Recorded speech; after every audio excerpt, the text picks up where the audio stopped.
once you've got the guitar detuned, you need to check these here. Make sure that these are all nice and tight and they're not going to fall out on you or anything. Different guitars are put together differently. Some of them have a screw, sorry. Some of them have screws in the back going along here. And a guitar that has the screws in it, make sure those screws are tight. Make sure when you detune them, give these a shake if they're wiggly. If these here parts are wiggly, it just means they need tightened up. It's something you're going to have to do anyway, every 6 months to a year or something. Just go through it and tighten everything up, tighten these here up. These here, if you tighten the screws here and here up, you're actually raising these here. If you loosen them, you're lowering it down. So don't be trying to tighten them, because that doesn't actually tighten anything. That's the height of the pickups, how close they are to the strings. But these here screws all around here, tighten them up. The screws that go along here, if they're sat right, don't touch them. They're important. Don't touch them. Don't touch the screws back here. Tighten up these screws. Okay. Also, on the part that sticks up, this is the post, the string post. There's a nut at the bottom. Nine times out of 10 there's a nut at the bottom. Tighten that up. Once you've got these loosened down, feel them, so give them a twist in each direction. Go to the next one, twist in each direction, so on and so on. And if these ones all feel tight and then there's one loose one, tighten it. There's a screw on the top. Tighten it up a wee bit and try to get it feeling the same as the rest, and that'll help just make the guitar feel like it's made a wee bit better. Check the back, make sure that this wire that's loose on mine is connected to the back of this plate here. It should be connected here to this plate. And this is an earth lead, so it is. So and on stage, but if you're playing on stage with a mic, this can actually be very dangerous. There are people who have dropped dead, been elected. It's something to do with the earth. It's not connected, so they're playing, the electricity's run through you. In fact, when you hold a guitar and it's plugged in, you're playing, you're the earth. The electricity is running through you to the ground, and that's why whenever you touch the guitar, sometimes you hear that change in sound. It's like zzz, zzz, right? If for some reason the mic isn't wired up properly, so you're playing, you're holding your guitar, you're strumming away, you're singing, and you touch the mic with your lips, you can kill yourself. So make sure your guitar is earthed, and be careful. Try to get into the habit of not touching the mic with your mouth. It's something that 90% of people don't know about, and it has claimed a couple of lives, and it has knocked the socks off many a player. Haven't died from it. Like the only time you ever hear about it is if someone dies from it, and it's very rare, but it does happen. But it does happen a lot where it's to do with the wiring in the place. So if you're using all your own equipment, chances are your equipment should be all wired right. But if you're using in-house equipment, sometimes it's not wired right, and you can fry yourself very, very easily. It's an electric performance. Okay, that's really it when it comes to this guitar. Now, definitely, if you're not happy with the guitar, take it up with the person who's selling it, and just, at least now I have told you enough things that you can argue your point. Another thing that I would definitely say is really, really important. If you go into a shop to buy a guitar, you're really interested in it, don't buy it that day. He has a lot of them out the back. Tell him to keep it for you, get his card, and tell him you'll ring him back tomorrow if you're not interested. Go home, take the model number and the make of the guitar, go home, look at it on the internet and read up, do a bit of research about it and find out what the online sort of people say about it. Go into the forums. The best place that you can go is Harmony Central. It's a website, and there's guys like you and me who have had guitars like this, and they write reviews, absolutely. And they've had them, they've lived with them for years, and 9 times out of 10 they'll tell the truth. Now, if you're buying a guitar or £5,000 guitar, and you see a review on it, be careful, because a lot of people buy guitars like that, aren't happy with them, but don't want to admit that they spent £5,000 on something they're not happy with. I have spent big bucks on guitars and not been happy with them, you know. I'm not going to start slating one guitar off here or anything like that, but it happens, you know what I mean. A high price isn't always high quality when it comes to guitars. So do your homework, do a bit of research. The shopkeeper isn't going to mind, the guy who's selling the guitar isn't going to mind.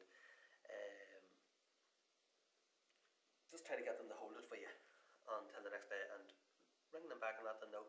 And another thing, try to build up a kind of relationship with your local guitar guy, you know, whoever it is. You know, if you're like myself in a small town where there is only one guitar shop, go in, get to know the guy behind the counter, and that way at least, you know, he'll know that you're genuine. You'll ring him back the next day if you don't want it, or you know, you'll get back to him and you'll take it off his hands. Go in and play as many guitars as he has in his shop, and that's always a good thing. And compare, every neck is different, and necks are graded by letters, so you get like a D shape, C shape, sharp A, sharp C, thing like that there. And ask the guy behind the counter, because he'll know all these things. So if you really like a C shape, that's the kind of guitars I like. I love a C shape neck. Or if you're an older guy and you've been playing a guitar that you've had from you were no age, chances are it's going to be a sharp V neck or a sharp C neck, which is a very pointed back on the neck, and they're rare now. They don't make guitars like that anymore. So if you're look for vintage guitars on eBay and stuff like that, those are the kind of places you're going to have to look to find something like that. Also, Gumtree's another good spot if you're in America. I think Craigslist, I know they sell tools and things like that, but I think they sell everything. I think it's like a sort of, you know, a local eBay. But eBay is definitely a good bet. Use PayPal if you're buying from eBay, because you've got security there. Ask a lot of questions. Don't just trust the pictures. Ask a lot of questions before you put your money down if you're buying on eBay. 9 times out of 10, the guys will tell you the truth. You know, I have had a lot of bad luck buying from eBay. If I buy from Korea, and certainly not, well, no, China, Korea, Hong Kong, places like that. I've bought a lot of things from there, and they haven't been the right things. And I don't think it's their fault. I think it's the language barrier. You know, I would be quite certain that their customer services is as high a quality as anybody else's, but I think it's the language barrier that causes the problem. So you order something and the computer translates it to their language, and I think it's the translation that isn't up to standard. So be careful there.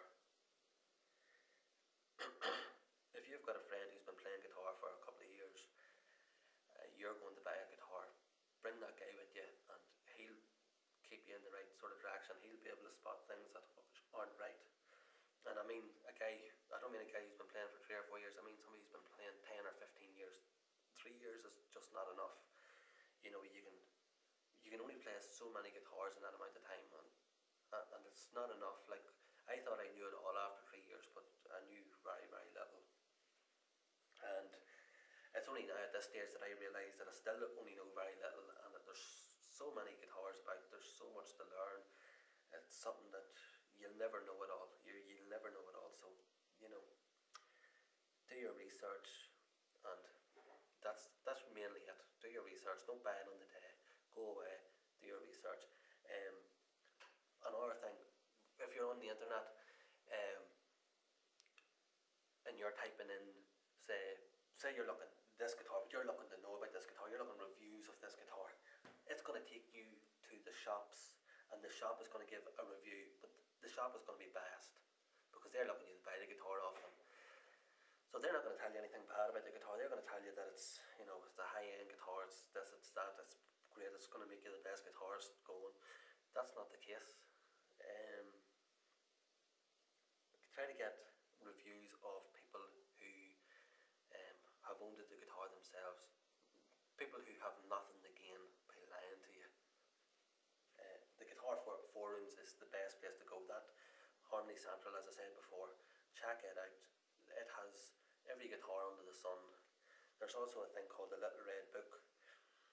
If you want to know about guitar history, the history of a guitar, say if you want to buy a guitar, it's like the person is telling you it's the 1950s. A lot of times you'll hear people talking about the serial number. You can research the serial number on most websites. You go into Gibson and research the serial number.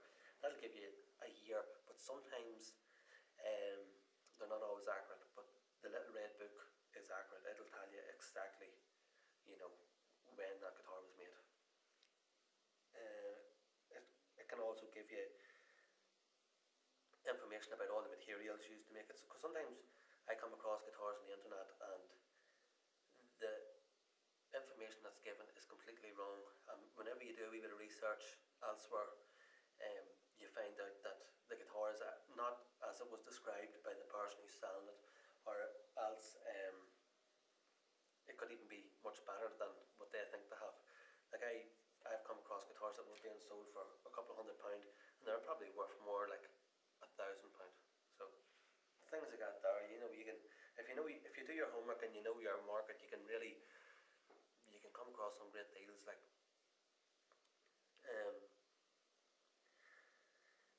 be careful of people who are putting in reviews about guitars that they don't have. That happens a lot. People like to review things that they know nothing about. I find. Okay, so weed out the liars, and if you read enough reviews about a certain guitar, you will see the same issues cropping up time and time again. Whether it be the neck needs to be reset after 10 years, or you get intonation problems when you change the thickness of the strings, or the wiring is not good inside the guitar, or this guitar works much better with a change of pickups. Things like that there, those will really, those are the reviews that are truthful. No guitar is going to be completely perfect. All guitars have their flaws, so a cheap guitar has a lot more than an expensive guitar. So you do kind of pay for what you get, but as I said before, a high price doesn't mean high quality, so be careful there too. Alright.